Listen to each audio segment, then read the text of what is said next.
episode 112 of the Real Estate Huddle, where today we are going to be talking about living in the foothills versus living in the suburbs. And everyone loves the idea of mountain living, the views, the wildlife, fresh air. It's absolutely beautiful. However, here's the truth. Foothills life and suburban life are two very different worlds. So we're going to address that today. And we're going to be breaking down the romantic version buyers have in their heads of mountain life versus the reality of living in Evergreen or Conifer or Bailey, and how that compares to the predictability of living in convenient places like Highlands Ranch, Littleton, or Parker. It already sounds like there's a slant here, doesn't it? Yeah. I mean, mountain living is great. We'll talk about the upsides too, but no pun intended. If you've ever wondered,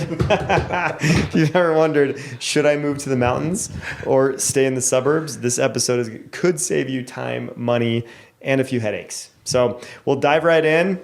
And first off, we want to talk about foothills living and what is the dream of foothills living? What are some of the Everybody wants to live, like, especially when you think of Colorado, everyone's like Rocky Mountains, right? Yeah. Everyone thinks that, and for those that haven't been in Colorado before, I think a lot of them think Denver's like in the mountains. It's not, but that John Denver's full of. Yeah. got pretty hairy come over the pass. That's a different kind of Rocky Mountain high. But it's kind of like the dream of coming to Colorado. It's like, oh yeah, we're going to live in the mountains.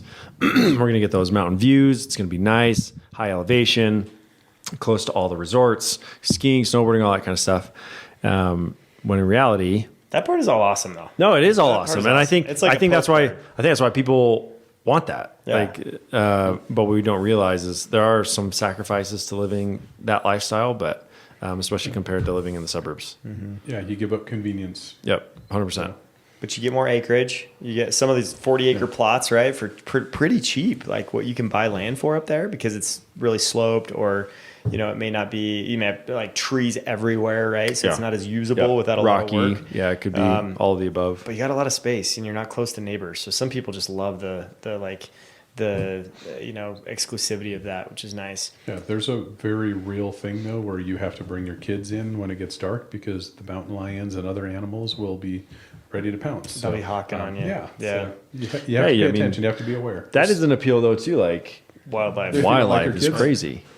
Yeah, if you don't, that one. Yeah, if you don't like your kids, for sure. Yeah, like it's a hunter's paradise. It's a fisherman's paradise up there. I mean, you'll see some bears. It's very easy to fall in love with. Yeah, that lifestyle for sure. Yeah, for sure. But you also like the downside of it all, right? Is I think first and foremost is price and just affordability and cost of living up there is definitely higher. Almost because you're almost paying like resort prices. So we got to clarify that though. Like the resorts, Summit County is insanely expensive, right? Yeah. Vail, all the up in the mountains around the ski resorts is so pricey. Mm-hmm. Then there's a little gap where it's like Pine, Bailey. Some of those little mountain towns, Evergreen, Conifer, a lot more affordable. Yes. No, Evergreen is on its own island. Evergreen is expensive. Yeah, sorry, Conifer, I stand corrected. That's very true. Conifer, Lower, Bailey, Pine, right? Like there's a lot of, and then Fair Play. There's a lot of places up there that are just not too bad, as far as the pricing goes. And you'll pay less than your average price in the Denver metro area in some of those spots up there if you're willing to put a little work into the property. But oh man, Evergreen's so expensive. There's just like Evergreen is like the high society mountains, basically, like the people up there, the yuppies. Right? And then Conifer is like your hardworking mountain person. Like that's kind of the lumberjacks. Yeah, like the lumberjacks of the mountains. The guys that actually wear boots for work. Yeah. So like those are the foothills is what we call them, right? They're not quite the resort mountains, but they're like the foothills, right? The entrance of the Rockies, right? The gateway to the Rockies. We appreciate all of you. Everyone has their place. We'll leave it at that. Yeah. But there's a lot to like in those areas. Like Conifer's great. I love Aspen Park. I think that's an awesome neighborhood. You've got some more commercial kind of brewing over there. Evergreen Lake is absolutely gorgeous. They ice skate. They play hockey in the wintertime, pick up hockey. It's pretty dreamy over there. It's so cool during the winter and the summer. Like it's beautiful. Summer Lake with all the pine trees surrounding it. And you've got some great restaurants where it's like you can eat outside staring at the lake or with glass windows all around it looking at the lake. So there's a lot to love about those areas. And they're still like 30 minutes from downtown Denver, which is cool. Like especially Evergreen. That's another reason why it's so expensive is because it's that close. Yeah, it's right by I-70. Yeah. So depending on what part of those foothills you're living in, will determine whether it's good or bad. But you also have, when in the foothills, you do have to worry about, when you initially buy a house, you have to worry about insurance anytime you buy a house. Here's the reality. And the reality comes to, in Colorado specifically, we've had a lot of snow, hail, and fires. So, Especially in the mountains. and which we've seen a lot of insurance companies have been dropping their clients for coverage because of that fire danger, and they can't take on the risk. They can't take on the risk. So, yeah, that just happened in Keystone. They just went in the HOA that had the insurance for a lot of the condos and stuff in Keystone Resort. They realized that the value of the properties were so high versus what their policy term limit was. So they had to go out and rebid it, and it like tripled in cost. Yeah. It was like ridiculous. Yeah. So anybody who bought something or owned something in Big Keystone is like this HOA fee like got really, really hefty. Yep. Because the homeowner's insurance became so expensive. So Yeah. that's a real legitimate thing. Now, some companies are nice enough to work with you, like, okay, fire mitigation, you got to take some trees down, get the brush away from your house, Deforestation a little all that bit, type of yeah. stuff. So, but the reality is a lot of people are pulling out of there. So, And if you if you do get approved for a policy, you might be paying a little bit more. That premium might be a little bit higher. That's the biggest thing. Right? There's still people that will insure those properties, but Yep. the cost is high because of all the companies that have pulled out. So they have a little bit of a monopoly on pricing Yeah. now. yeah. They make So- you pay for it. That's one downside. The other part, water. How do you get water? Hey, this is Water and sewer. you can consider this downside. I sometimes consider it a positive. I like the fact that you have a well. I think well water is so much better, in my opinion. That's just me. Yeah. I'm usually right. As long as it works. It's great as long as it works.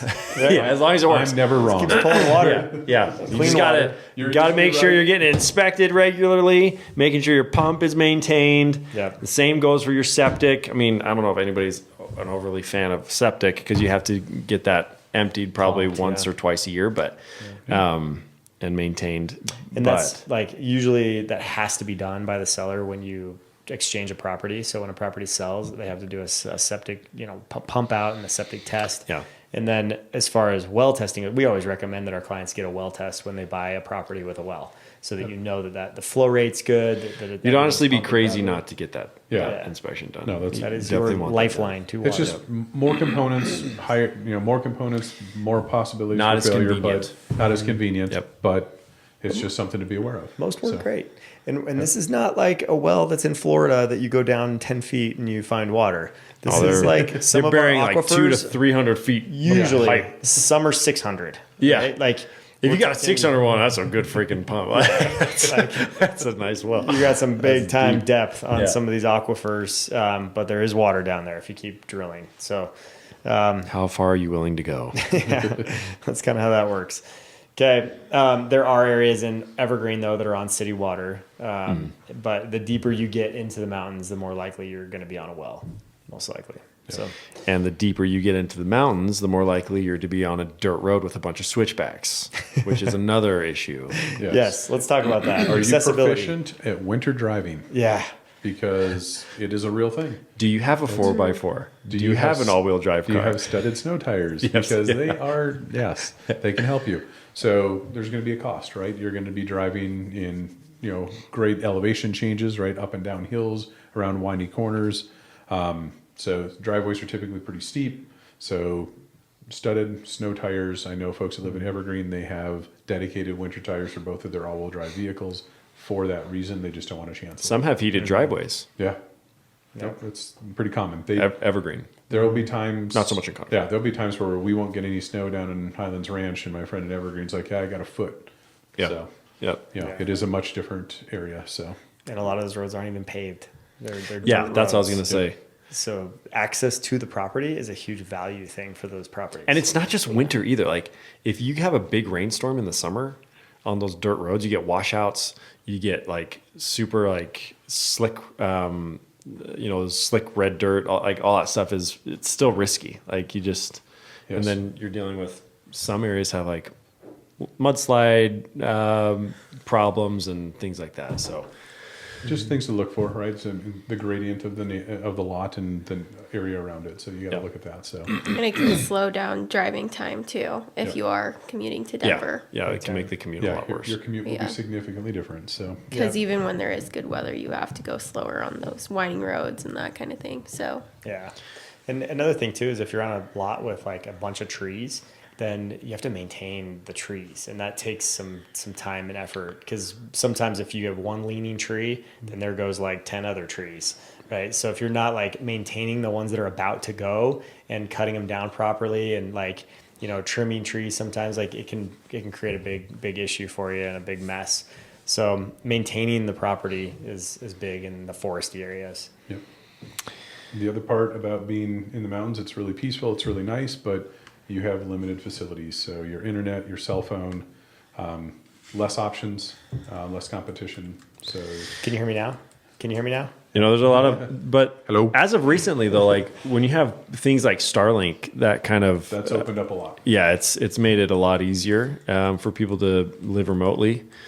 And then, yeah, lack of fiber. I mean, like I said, a lot of this stuff, you know, technology has changed a lot of that. So I'm not overly concerned about that one, and I don't think anybody else should be. But it can be an issue depending on the area. Connectivity too is a big one. Like as far as like how far you are from grocery stores, from the post office. Yeah, like, accessibility to just anything. in some areas, like in Conifer and Evergreen, you're 2 minutes away.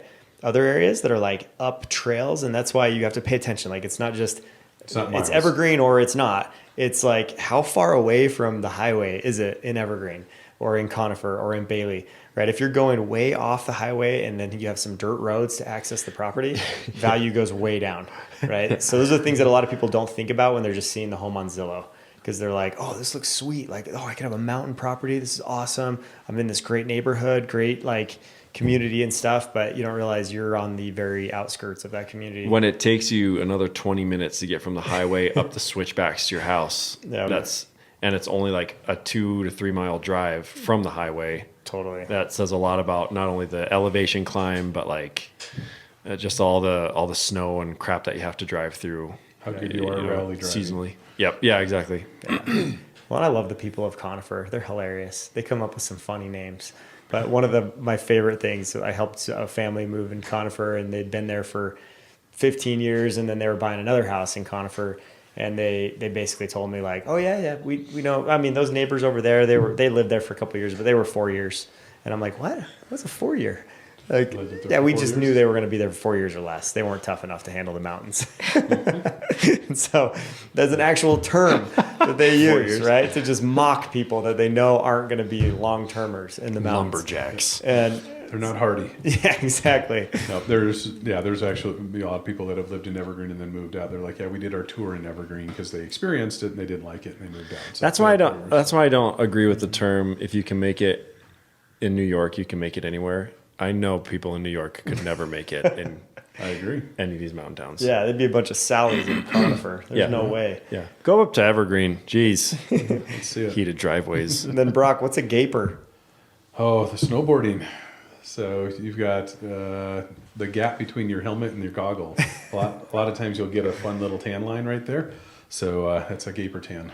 If you're not going up frequently and Yeah. you're like from out of town, like Yep. Texans. It isn't burned in already. So And people don't realize, like in the resort towns, if you ride the lift with anyone at any given time, you could be on the lift with someone from Chile, from Ecuador, from Australia. Argentina, from Australia, Spain, from, Portugal. Yep. Switzerland, like all over Yep. the place, right? Like it is so international up there, which is cool.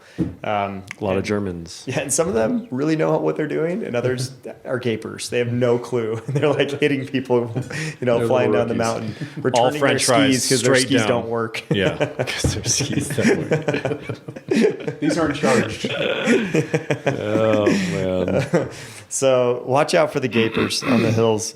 But let's segment to talking about, now that we know what it's like to live in the foothills, and it may sound tough for some buyers after we described it, the romantic side and also the reality side. And maybe that's still for you, right? Like there are absolutely certain people that are just like, I don't care about any of that. I want to live in nature, in the mountains, in the forest. But the suburbs, they come with their own set of pros and cons. So we're going to take a look at how suburban living really stacks up in comparison.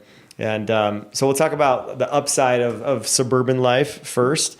And, I think, that like European dream of being connected to everything is a big deal.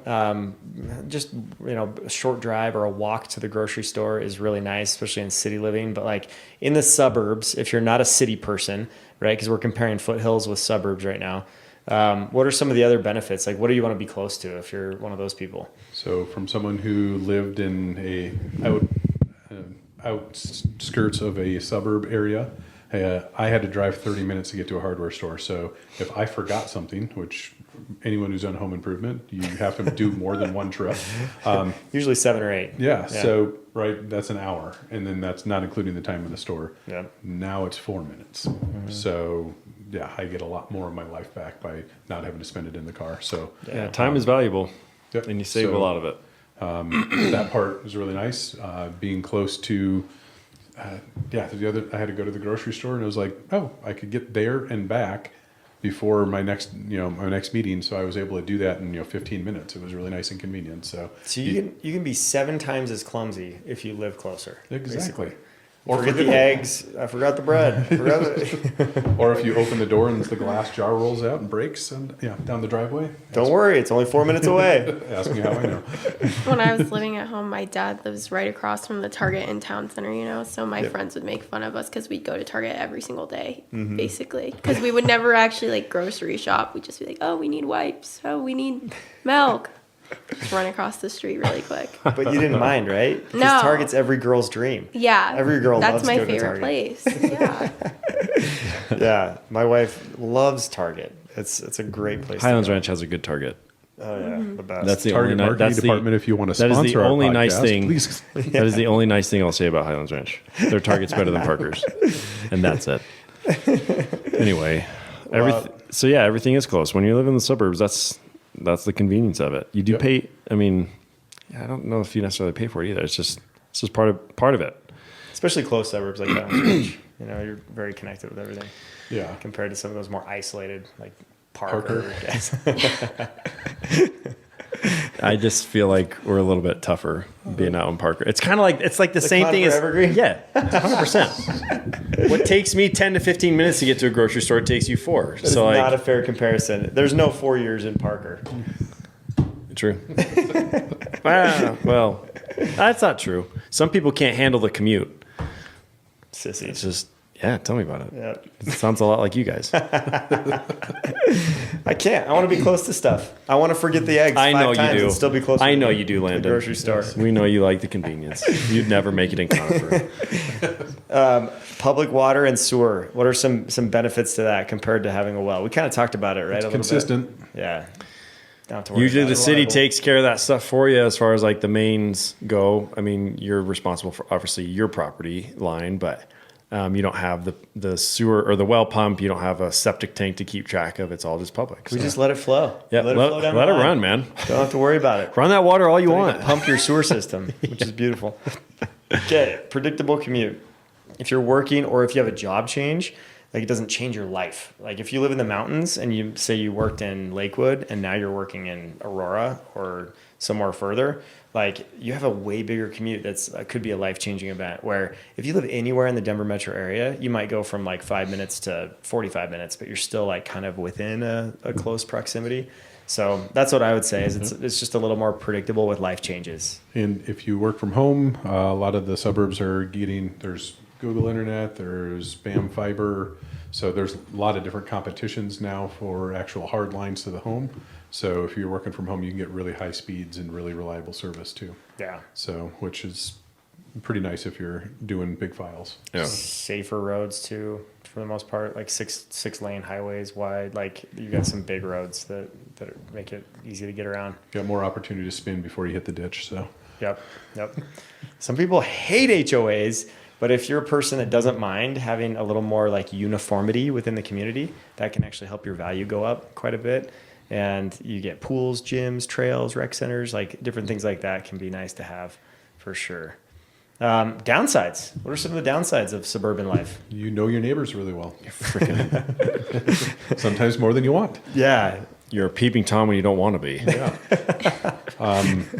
When the wildlife does visit the neighborhood, like a fox starts jumping between all the Edit that out, backyards, Jesse. all that the neighborhood dogs tell you where the dog or the fox is. So yeah, we've got one that runs through our neighborhood, and you can tell exactly where he is based on what dog is barking. And then you see 19 posts on Nextdoor telling you about it. I'm subscribed from that one. The foxes and the coyotes, those are two big things. So There's a Karen in every community, right? It's just talking about all their neighbors and creating drama and, you know, all that stuff. So HOAs can be a huge one as well. Like there's some really good HOAs and then there's some really bad ones. I have had the unfortunate opportunity to live in a bad one for a little bit. They've gotten a lot better, I will say. But we've had articles written about ours to the point where it's like, it's just very, Parker. no. Hey, easy. Sorry.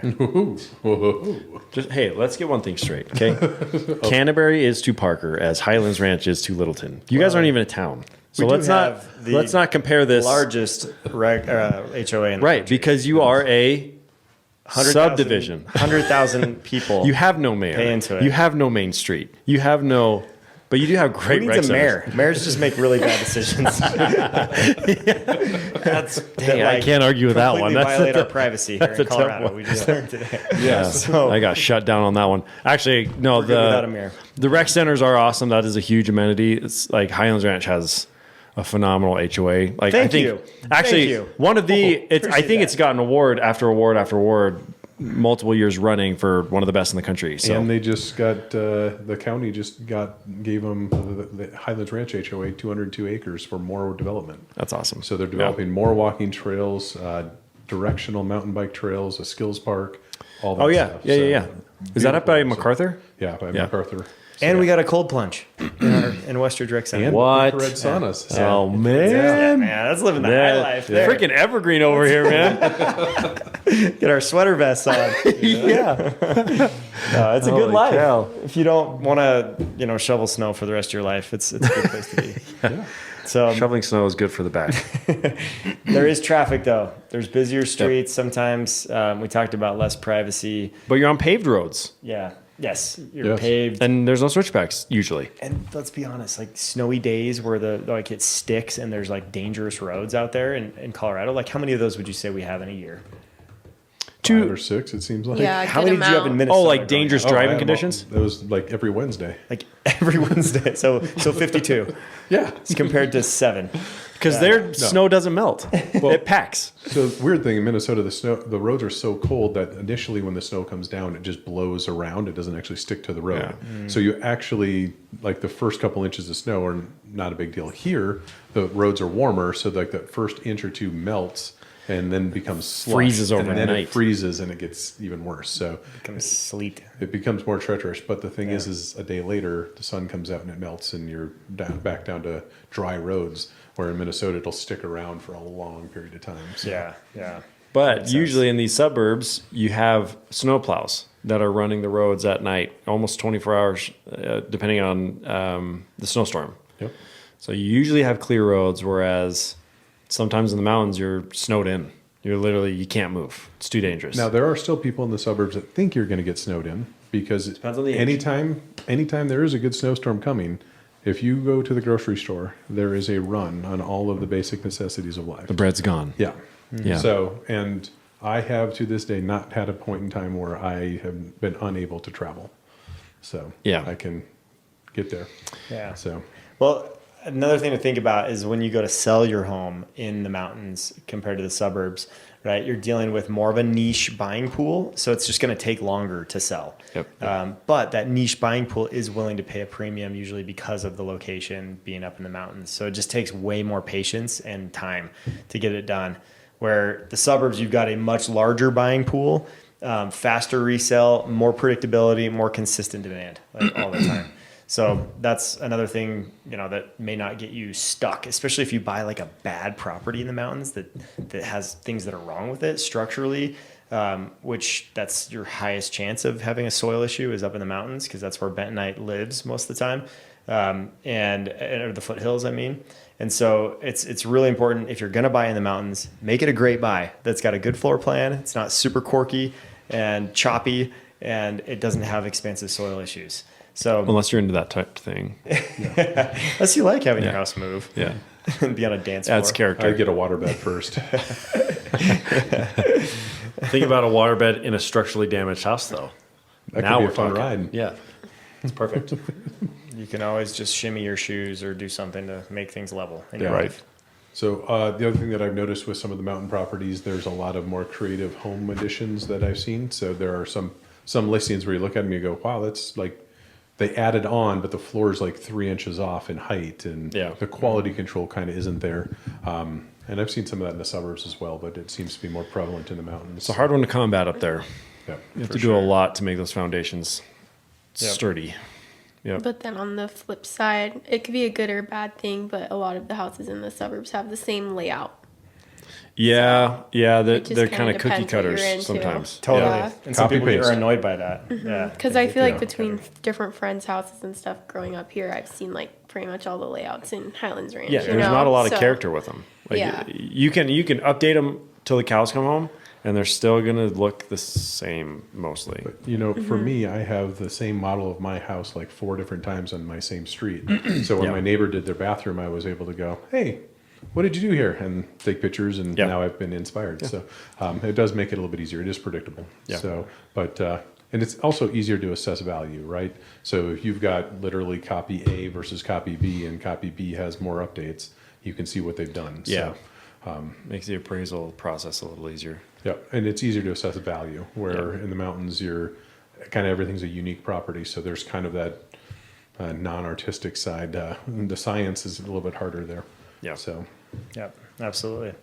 So you get some good things and some bad things in both places. So I think it's really important, if you're listening and you're actually considering buying a house and trying to figure out which way you want to go, before choosing, it's essential to tour both environments, right? See what it looks like on the day-to-day, the realistic approach of what it looks like to live there. And just remember, what looks like a dreamy Instagram gorgeous view may be very different at 6 a.m. on a snowy Tuesday. Okay, it's not the same thing. And so you have to get out there, you have to experience it yourself, and we're happy to give tours of properties. Get up there. We're in the foothills all the time, showing properties and around the Denver metro area. So whichever way you go, we can help. And we'd love to do that and walk you through the numbers of what it looks like and all the pros and cons, so that you make a great decision. And your dream lifestyle is absolutely out there, and we'll help you spot what that is. So we appreciate you listening, and we hope you come back to see us again on the next episode.